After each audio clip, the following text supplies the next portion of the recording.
నమస్కారం.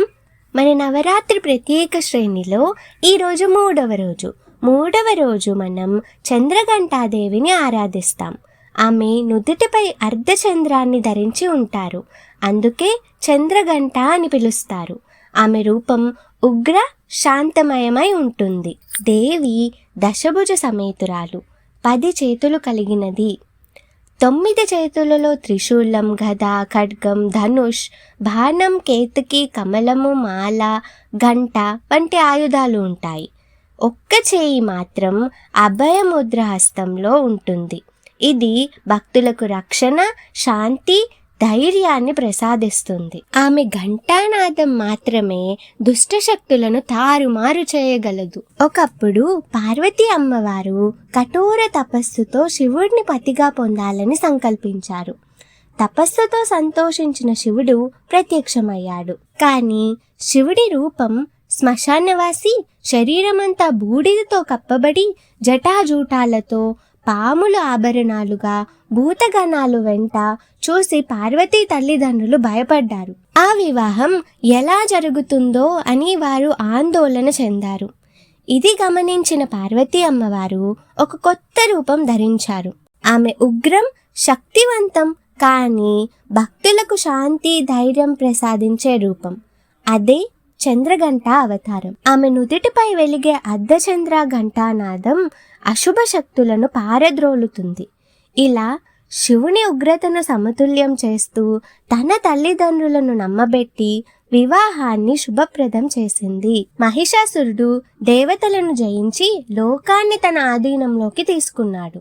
ఈ దుస్థితిలో మహాదేవతలు తమ తేజస్సులను సమన్వయపరిచి మహాదేవిని సృష్టించారు. దేవిని చూసి మహిషాసురుడు దూతలను పంపి ఇలా చెప్పించాడు: నీవు యుద్ధం వదిలి నా భార్యగా మారితే మంచిది, లేకుంటే నీకు ప్రాణహాని తప్పదు.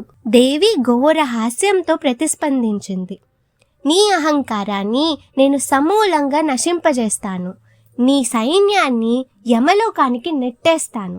దేవి ఈ ప్రకటన చేసిన వెంటనే మహిషాసురుడు తన ప్రధాన సేనాధిపతులు చిక్షరుడు, చామురుడులను పంపాడు. వారు అపారమైన సైన్యంతో దేవిపై దాడి చేశారు. కానీ దేవి తన ఘంటానాదంతో వారిని గందరగోళంలోకి నెట్టింది. తరువాత త్రిశూలం, ఖడ్గంతో అసంఖ్యాకమైన అసురులను సంహరించి చిక్షరుడు, చామురుడును కూడా చంపింది. ఇది మహిషాసురుని అహంకారానికి మొదటి గట్టి దెబ్బ. చంద్రఘంటాదేవి మణిపూరక చక్రానికి ఆదిష్టాన దేవత. దీని స్థానం నాభి ప్రాంతం దగ్గర. దీని తత్వం అగ్ని. దీని రంగు పసుపు లేదా బంగారం. స్వభావం శక్తి, ధైర్యం, ఆత్మవిశ్వాసానికి మూలం. మణిపూరక చక్రం సమతుల్యం అవ్వగానే భయాన్ని జయించగలం. నిర్ణయ శక్తి, ధైర్యం పెరుగుతాయి.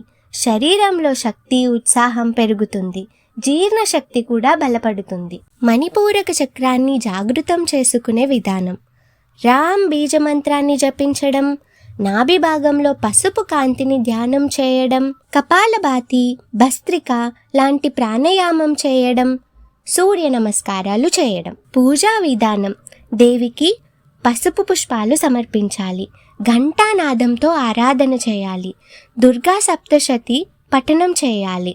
ప్రత్యేకంగా 2వ అధ్యాయం. ఈ రోజు పసుపు రంగు వస్త్రాలు ధరించి అమ్మవారిని ఆరాధించడం శుభప్రదం. ఇదే 3వ రోజు చంద్రఘంటాదేవి ఆరాధన మహిమ. ఆమె ఆశీర్వాద హస్తం మనకి భయాన్ని తొలగించి ధైర్యాన్ని ప్రసాదిస్తుంది. ఆమె ఆశీర్వాదంతో మనలో శక్తి, శౌర్యం, ఆత్మవిశ్వాసం పెరుగుతాయి. ఈరోజు మీరు పసుపు రంగు ధరించి దేవిని ఆరాధించి మణిపూర చక్రాన్ని మేల్కొల్పండి.